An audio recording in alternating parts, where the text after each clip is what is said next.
Qui dirige ma vie? Je ne sais pas si vous êtes déjà arrivé dans une relation de couple, dans votre famille, de vous disputer avec quelqu'un. En principe, oui. Et je ne sais pas si ça vous est déjà arrivé, lorsque vous êtes dans un échange, un débat, de persister dans votre avis, par fierté des fois, par orgueil, et au fond de vous-même, peut-être à des moments, de savoir que vous aviez en réalité tort, mais il y a quelque chose qui fait qu'on continue. On ne veut pas perdre la face.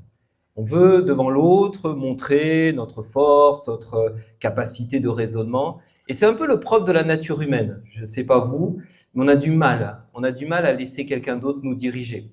On a du mal à être sous l'autorité de quelqu'un d'autre. D'ailleurs, un enfant, dès son plus jeune âge, on n'a pas besoin de lui apprendre le mot non. C'est quelque chose qui est quasiment instinctif, qui vient rapidement. Et parfois, on va se donner des justifications pour expliquer cela. Et ces justifications ne sont pas mauvaises. On va évoquer le passé, on va ramener à une situation quand on était enfant, quand on était adulte, que ce soit dans un contexte parfois familial, professionnel, même parfois spirituel, d'avoir été confronté à ce qu'on appelle un abus de pouvoir. Mais le problème, c'est que des fois, entre cette situation, cette blessure-là, qui est tout à fait légitime, et notre comportement actuel, des fois, on est parti à l'extrême. À tel point qu'aujourd'hui, dans notre monde, être sous l'autorité de quelqu'un, dépendre de quelqu'un, c'est vu comme une marque de faiblesse, revenant même à un statut d'enfance. Alors que quelqu'un qui est libre, quelqu'un qui est maître de lui-même, quelqu'un qui n'accepte aucune autre autorité que la sienne, c'est une force. Et on va demander ce matin à la Bible et au Seigneur de nous questionner par rapport à cela. Qui dirige ma vie? Ou autrement dit, la question va changer un tout petit peu, c'est qui doit diriger ma vie? Et on va prendre ensemble le passage dans Jonas, chapitre 1.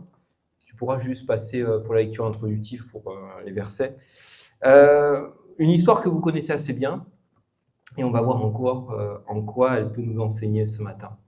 Regardez ce qu'il est dit au verset 1. L'Éternel adressa la parole à Jonas, fils d'Amittai, en ces termes. « Mets-toi en route, va à Ninive, la grande ville, et proclame des menaces contre ses habitants, car l'écho de leur méchanceté est parvenu jusqu'à moi. » Jonas se mit en route pour s'enfuir à Tarsis, loin de la présence de l'Éternel.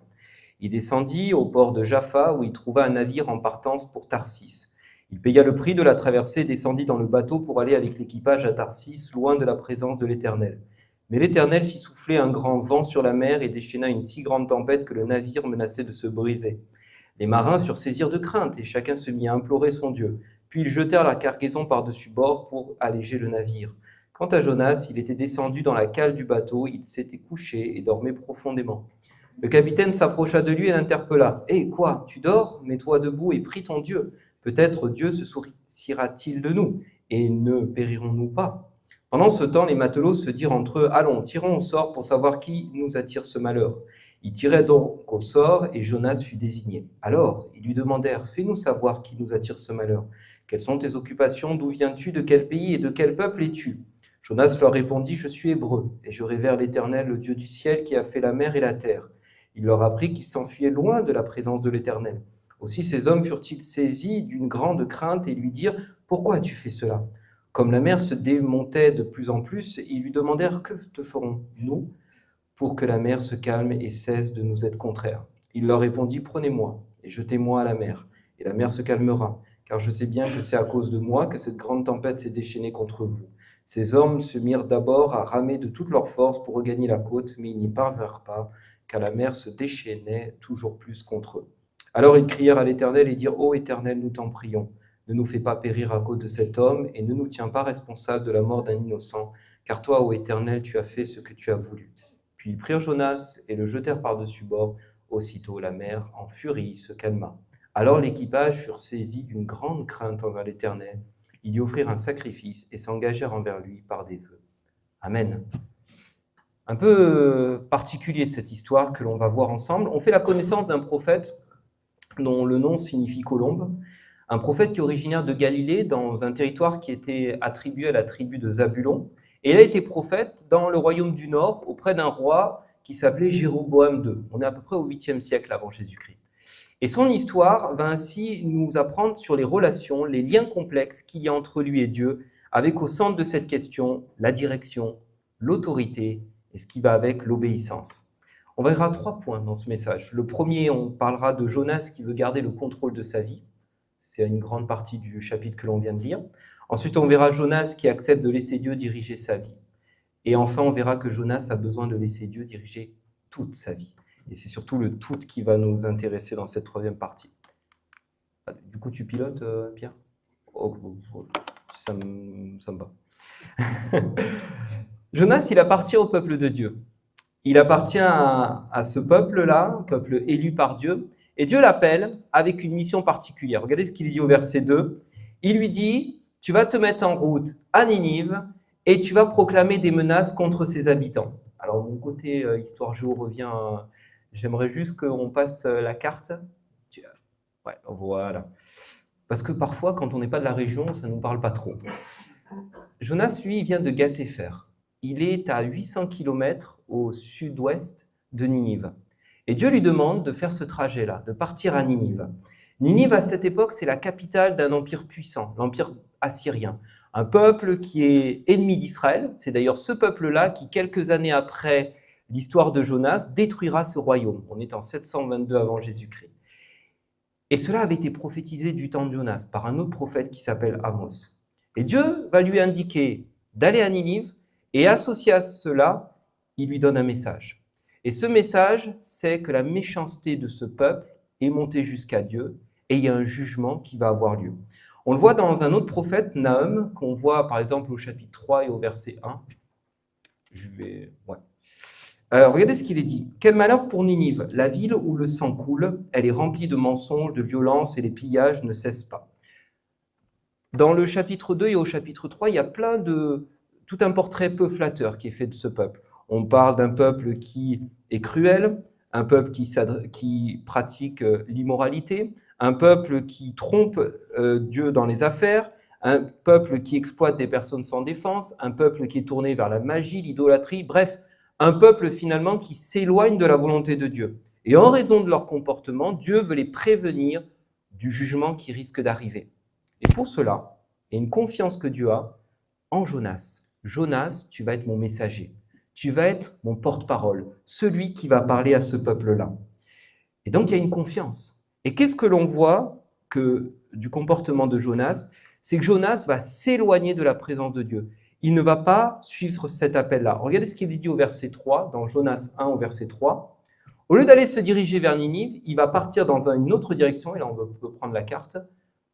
Au lieu d'aller vers Ninive, il descend au sud, à Jaffa, et ensuite il part à l'ouest vers Tarsis. Alors je me suis un peu renseigné, qu'est-ce que c'est que Tarsis? Parce que Tarsis, en fait, on ne la retrouve pas vraiment. Il y a une localisation un peu incertaine. Pour certains, Tarsis, elle se trouve en Sardaigne.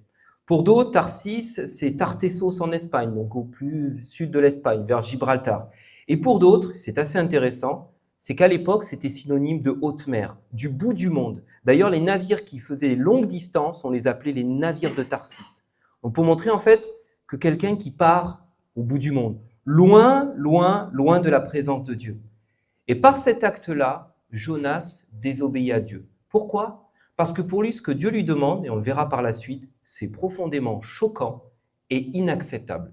Il ne peut accepter la mission de Dieu, donc il prend la fuite et il part à l'extrême opposé. Et je ne sais pas vous, mais ça montre l'état de notre cœur en tant que chrétien. Parce que parfois, lorsque Dieu est avec nous, lorsque notre volonté coïncide avec la sienne, il n'y a pas de souci. Il n'y a pas de problème. On aime un Dieu qui nous encourage. Je ne sais pas vous, mais moi le premier. On aime un Dieu qui nous fortifie. On aime un Dieu qui est à nos côtés, qui nous booste, qui va soutenir nos décisions, nos engagements. Mais on a parfois du mal avec un Dieu qui est comme un père ou une mère qui va nous diriger pour notre bien dans une autre direction. Et là, quelle va être notre situation? Quel est l'état de notre cœur lorsqu'on se rend compte que notre volonté n'est pas tout à fait celle que Dieu veut à ce moment précis? Il y a comme une inadéquation entre ce que nous voulons et ce que Dieu veut. Et bien parfois, on a un peu cette tendance, un peu comme Jonas, à prendre le large, à être finalement, à rester le maître à bord, le seul maître à bord de notre vie. Et cette décision-là que Jonas prend est un péché, parce qu'il désobéit à Dieu. Il n'accepte plus la souveraineté de Dieu. D'ailleurs, il choisit de s'éloigner de Dieu. Il y a une relation qui se coupe, qui se brise. Un peu à l'image d'Adam et Ève qui ont fui la présence de Dieu lorsqu'il y a eu le péché. Et pourtant, regardez au verset 5, une paix passagère est présente. Lorsque Jonas part, loin de la présence de Dieu, on nous dit au verset 5 qu'il est couché dans le bateau et qu'il dort profondément. Je ne sais pas vous, mais autour de nous, parfois, il y a des personnes qui se sont soit éloignées de Dieu, soit qui ne l'ont pas comme Seigneur et Sauveur, et qui vivent très bien. Et tout a l'air de bien marcher. Ah ben c'est sûr, quand on est seul maître à bord, on évite bien les problèmes. Il n'y a pas de voix dissonante, il n'y a pas de remontrance, il y a une paix passagère. Et finalement, tout semble réussir. Et pourtant, regardez au verset 4 et 5, il y avait quand même une tempête. Il y a le vent qui commence à souffler, il y a la mer qui s'agite. Et alors je me suis dit, mais pourquoi Jonas dort à ce moment-là? Soit il y a deux choses. Soit c'est comme un état de cœur un peu dépressif d'une personne qui fait du sommeil un refuge. Ça va pas bien, mais je me mets en refuge dans le sommeil.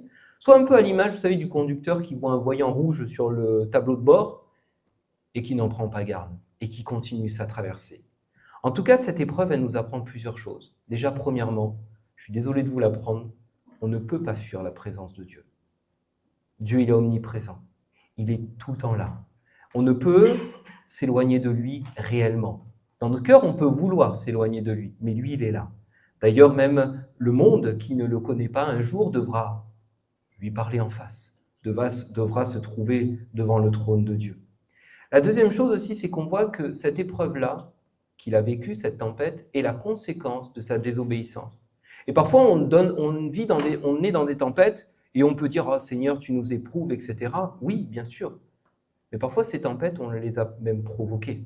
On en est parfois responsable.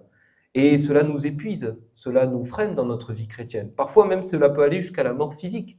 Un peu à l'image de ce peuple de Ninive qui pense que tout va bien, ils continuent leur attitude, ils vivent des victoires, des conquêtes, et le jugement de Dieu va arriver. Le jugement de Dieu va leur être annoncé par la bouche de Jonas. Et aussi également, ces épreuves, elles peuvent avoir des conséquences sur notre entourage. Par exemple, lorsque je suis quelqu'un de rebelle, de colérique, cela va avoir de l'influence autour de moi, une influence négative. Je prends l'exemple des marins qui sont à bord de ce bateau. Ils n'ont rien demandé.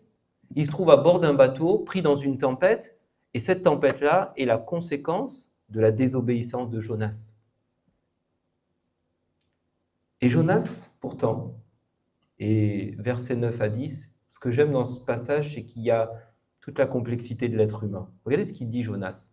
Il désobéit à Dieu, et regardez le verset 9 et 10.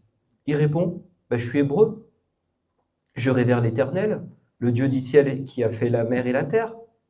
Et au verset 10, qu'est-ce qu'il dit? Il leur apprit qu'il s'enfuyait loin de la présence de l'Éternel. C'est ce que j'appelle les chrétiens non pratiquants. Regardez ce qu'il est dit dans Matthieu 15, verset 8. Ce peuple m'honore des lèvres, mais son cœur est éloigné de moi. Il y a comme un voile devant Jonas. Il dit avec fierté, et on sent une pointe de nationalisme derrière, « Je suis hébreu, je fais partie du peuple élu. Presque je snobe ces marins qui sont païens, je révère le Seigneur, et de l'autre côté, je m'enfuis loin de la présence de Dieu. » Il y a comme un paradoxe, il y a comme quelque chose il y a une dichotomie entre deux choses. Tu révères Dieu et pourtant tu t'éloignes de sa présence, il y a quelque chose qui ne va pas. Mais Dieu, lui, voit au-delà des apparences. Et on ne peut le mentir, on ne peut le duper. D'ailleurs, ce qui est toujours intéressant, c'est de voir l'attitude et le comportement des marins. Ces marins qui sont païens, qui n'ont pas Dieu comme Seigneur, ils vont relever dans leurs questions, ils vont dire « Mais pourquoi as-tu fait cela ?» Autrement dit, ils ont plus de clairvoyance que Jonas lui-même. En disant « Mais il y a quelque chose qui ne va pas. Tu dis que tu es croyant, et pourtant tes actes contredisent ce que tu es en train de dire. Pourquoi tu fais cela ?» Et d'ailleurs, il va même y avoir de leur part une crainte de Dieu. Alors, est-elle légitimement, on peut la comprendre, parce qu'ils sont sur le point de mourir, mais il n'empêche qu'ils vont s'adresser à Dieu, ils vont faire une prière à Dieu. Et en plus, là où Jonas montre de la fierté, une forme d'orgueil, ils vont nous dit le texte, que malgré le fait que Jonas leur dit « Mais jetez-moi à bord et la situation se calmera », qu'est-ce qu'ils font? Ils prennent de toute leur force les rames pour ramener le bateau jusqu'à la côte. Donc alors, il y a un souci quand même, un amour qu'ils ont pour Jonas, voulant qu'il reste en vie. Et la deuxième épreuve arrive. Jonas, finalement, voyant que la situation n'est plus possible, Jonas leur dit « Jetez-moi à bord », et là, il le jette à bord. Et regardez ce qu'il dit dans Jonas 2 au verset 3. « Tu, c'est Dieu, m'avait jeté dans l'abîme au fond des océans, et les courants m'ont encerclé. Tous tes flots et tes vagues ont déferlé sur moi. En fait, Jonas a été incapable de nager et il se retrouve à couler. Et lui qui avait quand même voulu mourir, se retrouve que peut-être au milieu de l'eau, c'était peut-être pas la meilleure décision. Là, il voit que le bateau s'éloigne, qui pouvait lui servir de protection, de refuge, et là, il est en plein milieu de l'eau, et là, il se trouve dans une situation impossible. Là où il pensait s'en sortir par ses propres forces, là où il pensait être maître à bord, le seul maître à bord, il voit donc qu'il est illusoire de s'en sortir par ses propres forces. Et cela l'amène donc au deuxième point de mon message, à accepter de laisser Dieu diriger sa vie. Regardez ce qu'il est dit au verset 1 du chapitre 2. Dieu va intervenir, mais d'une manière un peu curieuse. Regardez ce qu'il fait. Il envoie un grand poisson pour avaler Jonas. Et durant 3 jours et 3 nuits, Jonas resta dans le ventre du poisson. Et étonnant quand même, le Seigneur. Ça vous est déjà arrivé, ces situations-là? Vous demandez au Seigneur, la situation semble impossible, il y a une solution de la part de Dieu, et c'est quoi la solution? C'est qu'il envoie un poisson pour lui éviter de couler. Alors, à l'heure d'aujourd'hui, je pense que je préfère, et vous peut-être les premiers, rester seul au milieu de l'eau parce que vous dites avec la nage, je vais m'en sortir, que se retrouver dans le ventre d'un poisson. Il est curieux le Seigneur quand même. Voilà la solution qu'il envoie. Alors justement, ça amène certains à critiquer l'historicité de ce récit en disant mais c'est peut-être pas un récit historique, mais c'est faire fi de beaucoup de choses et surtout du miracle, le miracle que l'on voit dans l'Ancien Testament et dans le Nouveau Testament. En réalité, le terme de ventre est assez imprécis parce que ça peut désigner plusieurs choses. Déjà, on ne sait pas si c'est un poisson, une baleine. Allez, prenons l'exemple d'une baleine, qui est peut-être l'image qu'on a de cet épisode-là. Ça pourrait très bien être la cavité orale de l'animal, la baleine étant un mammifère obligé de remonter régulièrement à la surface pour respirer, donc ça aurait pu permettre à Jonas de rester en vie, ou alors les entrailles de l'animal. Et on a des cas de personnes qui sont restées plusieurs heures en vie dans un cachalot. Mais il n'empêche que c'est un miracle, parce que c'est 3 jours et 3 nuits, et que normalement dans cette région de la Méditerranée, il n'y a pas de baleine. Donc on voit le miracle de Dieu. Est-ce que nous aussi, on est prêts à s'attendre au miracle de Dieu? Est-ce qu'on est prêt aussi, nous aussi, à le laisser agir dans notre vie, de bousculer nos raisonnements, nos pensées, etc. Et au lieu que Jonas voit cette fois-ci une nouvelle épreuve, il va avoir une attitude complètement différente. Regardez dans Jonas 2, verset 3. « Dans ma détresse, moi j'ai crié à l'Éternel et il m'a répondu. Oui, du cœur du séjour des morts, j'ai crié au secours et tu m'as entendu. » Le voile qui était devant ses yeux commence à se lever et son cœur commence à être changé. C'est la première étape d'un cœur repentant. Le cœur commence à être changé. Là où il a vu qu'il était en train de sombrer, il voit la fidélité de Dieu. Il voit que Dieu manifeste sa grâce envers lui. Regardez ce qu'il est dit au verset 5. « Je me disais, je suis chassé de devant toi, pourtant je reverrai ton saint temple. » Son cœur est transformé. Et là où la relation avait été brisée par sa désobéissance, la prière reconnecte le lien à Dieu. La prière reconnecte la relation avec Dieu. Et là où il y avait de la fierté, là où il y avait de l'orgueil, là où il y avait de l'insoumission, on voit au verset 8 qu'il y a de la soumission, qu'il y a de l'obéissance, qu'il y a un cœur qui est complètement transformé avec beaucoup d'humilité. Il le dit, regardez, « Quand je désespérais de conserver la vie, je me suis souvenu de toi, ô Éternel, et ma prière est montée jusqu'à toi, jusqu'à ton saint temple. » Il ne regarde plus à ce qu'il désire. Il ne demande pas au Seigneur de le sortir du poisson. Vous reprendrez le chapitre 2, chapitre 3 et chapitre 4, à aucun moment il lui a demandé de sortir du ventre du poisson. Mais il va être dans une autre attitude, une attitude de reconnaissance et une attitude de bénir le Seigneur, de l'avoir maintenu en vie, de l'avoir délivré. D'ailleurs, dans sa prière, il reprend beaucoup de passages qu'il y a dans les psaumes.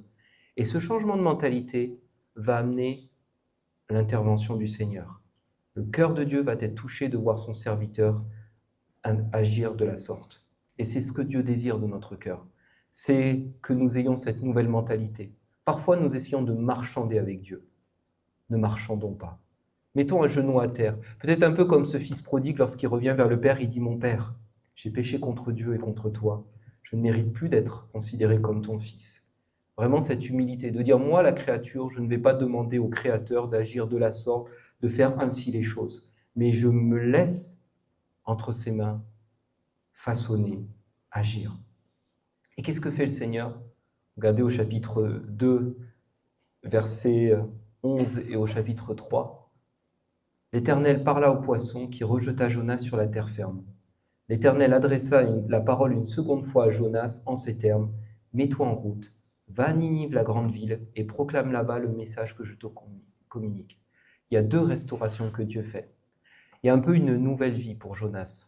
Et c'est pas pour rien d'ailleurs que je trouve le parallèle que Jésus fait quand il parle du signe de Jonas dans le Nouveau Testament, en disant que cette période dans le poisson de 3 jours et 3 nuits, ça fait après écho à la résurrection du Seigneur une fois qu'il sort du poisson. C'est que la première chose, Jonas, il est délivré de ce poisson. Et la deuxième chose, c'est que Dieu le restaure dans sa mission. Je te redonne l'appel. L'appel pour Ninive, je le remets. D'ailleurs, les termes sont quasiment les mêmes entre ce passage-là et le tout début de la lecture que l'on a faite. Va à Ninive et proclame le message que je te communique. Et là, la deuxième étape de la repentance, après la prière, c'est l'obéissance. Il y va. Il part en direction de Ninive. Et ça montre que Dieu est vraiment miséricordieux. Quel que soit ton passé, quelles que soient tes erreurs, quels que soient tes échecs, il y a une possibilité de s'en sortir. Et il y a une confiance que Dieu veut restaurer en nous. En adoptant cette nouvelle posture, on peut maintenant recevoir des bénédictions qui étaient en attente, qui étaient en réserve pour nous. Et Dieu, tel un Père, comme avec le Fils prodigue, il nous accueille dans ses bras. Et il nous restaure dans notre dignité, comme on l'avait au départ. Et troisième point, regardez, Jonas, il a besoin de laisser Dieu diriger toute sa vie. Pourquoi? Parce qu'en tant que chrétien, on a accepté Jésus comme notre sauveur. Ça nous a été rappelé à la Sainte Seine. Mais également, il est appelé aussi à être notre Seigneur, celui qui est notre souverain, celui où on va laisser l'Esprit qui est en nous changer nos mentalités, nous transformer. Et comme le dit Romain, à faire mourir peut-être les actes charnels, à faire mourir ce qui est de notre corps pour laisser pleinement le Saint-Esprit œuvrer et agir en nous. Et pourtant, Jonas, regardez ce qui est dit au Jonas 3 et au verset 10, juste après, voilà. Jonas, il avait encore un problème à régler. Lorsque Dieu constata comment les Ninivites réagissaient et abandonnaient leur mauvaise conduite, il renonça à faire venir sur eux le malheur dont il avait menacé. Il s'en abstint. Jonas le prit très mal et se mit en colère. Jonas, utilisé comme instrument de Dieu pour parler aux Ninivites, pour parler à ces habitants-là, en leur disant que leur comportement était déplaisant vis-à-vis de Dieu, ce que pensait Jonas, c'était que son message, c'était comme une prophétie. Voici les malheurs qu'il va arriver. Et voici ce que je vous dis. Sauf que là, ça montrait la méconnaissance du plan réel divin de Dieu. Parce qu'en réalité, le Seigneur, derrière cela, il y avait une porte de sortie qu'il permettait pour ce peuple-là. Une espérance qui leur était possible à ceux qui se repentent. Et cela montre que profondément, Jonas, il y avait un manque d'amour et de compassion vis-à-vis de ce peuple.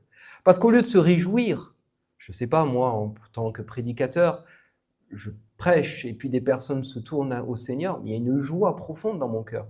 Au lieu de voir cela comme une forme de réjouissance, il opte pour une attitude complètement différente, de l'irritation et de la déception. Et d'où ça vient cela? Ça vient d'un cœur profondément hostile pour les étrangers. Et Jonas, on le voit d'ailleurs dans la promesse que Abraham a reçue de la part de Dieu, dans Genèse 12, verset 13, « Toutes les familles de la terre seront bénies en toi ». Jonas, il avait une vision étriquée des choses, avec des œillères. Pour lui, c'était que le peuple élu. Il ne pouvait pas y avoir quelqu'un d'autre qui pouvait bénéficier de cette grâce. C'est un peu l'anti-Élie, Jonas. Là où Élie est parti à Sarepta voir une femme phénicienne, Jonas, lui, n'a pas cette attitude-là vis-à-vis du peuple de Ninive. Et d'ailleurs, ce manque de compassion-là, regardez ce qu'il est dit au chapitre 4 et au verset 2, est la raison de sa désobéissance. Il adressa cette prière à l'Éternel, et là on a pourquoi cette réponse pour lui, cette mission à la base était choquante pour lui. Il adressa cette prière à l'Éternel, « Ah, Éternel, je l'avais bien dit quand j'étais encore dans mon pays. C'est pour prévenir cela que je me suis enfui à Tarsis, car je savais que tu es un Dieu plein de grâce et de compassion, lent à te mettre en colère. » C'est ce qu'on a lu en plus ce matin dans Ésaïe. « Lent à te mettre en colère et riche en amour, et que tu renonces volontiers aux menaces que tu profères. » Il y avait tellement un manque d'amour de sa part qu'il préférait désobéir à Dieu et même préférait mourir. C'est le comble de l'amertume et de la désobéissance. Et pourtant, Dieu lui avait mis sur sa route ces fameux marins qui avaient une attitude complètement différente, une attitude d'amour à son égard, qui ramaient de toute leur force pour ramener le bateau à la terre ferme et ainsi sauver Jonas. Et parfois, nous aussi, on est un peu à cette image-là. On fait des catégories. Dieu devrait agir de telle façon avec telle personne. Oh, cette personne, elle ne le mérite pas. On ne va peut-être pas le verbaliser, mais on peut le penser. Avec tout ce qu'elle a fait, avec son passé, avec ses situations, etc., avec ses origines, etc. Mais ça, c'est nous amener à voir Dieu d'une vision étriquée et à refuser son plan, et à refuser ce plan d'amour. Et Dieu va lui donner des leçons. Et cette leçon, on la voit au verset 10 et 11 du chapitre 4. Il va lui mettre un arbre pour le protéger de l'ombre, et puis ensuite, l'arbre, il va périr. Et regardez Jonas, suite à cette irritation, la parole de l'Éternel. Tu t'apitoies sur ce ricin qui ne t'a coûté aucune peine, et que tu n'as pas fait pousser, et qui est sorti de terre en l'espace d'une nuit et a péri la nuit suivante. Et tu voudrais que moi, je n'ai pas pitié de Ninive, de cette grande ville. Vous savez ce qui est frustrant dans cette histoire? Je ne sais pas si vous l'avez déjà lu, mais c'est qu'on n'a pas la réponse de Jonas. On n'a pas la réponse de Jonas. Et bien cela nous, en conclusion, ça nous laisse une histoire en suspense. Et c'est peut-être un peu la question que Dieu peut nous poser ce matin. Et toi? Est-ce que tu acceptes de laisser vraiment le Seigneur diriger ta vie? Est-ce que tu acceptes vraiment de transformer ton cœur au contact de sa présence, à laisser vraiment le Saint-Esprit agir en nous? Parce qu'en réalité, je dis Élie, mais le vrai anti-Jonas, c'est qui? C'est Christ. Parce que Christ, soumis au Père, Christ obéissant au Père, on a rappelé Gethsémanée, Thierry, ce que tu as dit tout à l'heure dans ta prière, non pas à ma volonté, mais ta volonté. Et Christ, également tourné vers les autres, un amour. On peut quand même penser comme c'est choquant pour même Christ, les Romains, les collecteurs d'impôts, etc., etc. Et finalement, on a pour nous deux exemples. On a celui de Jonas, celui qui laisse l'amertume gagner sa vie et qui a du mal à accepter la volonté de Dieu et que la décision de Dieu ne va pas dans son plan, dans sa direction, dans sa vision des choses, avec beaucoup d'incohérences, beaucoup de paradoxes. Et de l'autre côté, on a Christ. Et ce matin, laissons vraiment le Seigneur diriger toutes choses. C'est pas facile. C'est beaucoup plus facile d'être seul maître à bord. Déjà, vous le voyez, quand vous vivez en couple, quand il y a des enfants, quand il y a des personnes autour de vous, plus il y a de monde, plus c'est difficile de prendre des décisions. C'est ce que je disais à mon époux, je dis rien que déménager quand on est seul, c'est beaucoup plus facile quand on est deux, après il y a les enfants qu'on consulte, c'est beaucoup plus facile.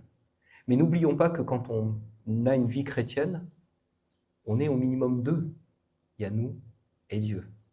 Et donc c'est une vie à deux. C'est une vie où le Seigneur n'a pas la volonté forcément de contredire nos plans. Mais parfois, c'est peut-être pas le temps, c'est peut-être pas le moment que Dieu veut. Mais en tout cas, il veut qu'on ait cette disposition de cœur de dire Seigneur, je me remets entre tes mains. Je te laisse pleinement le contrôle. Quelle que soit la situation où tu dois m'emmener, je te laisse pleinement le contrôle. Amen.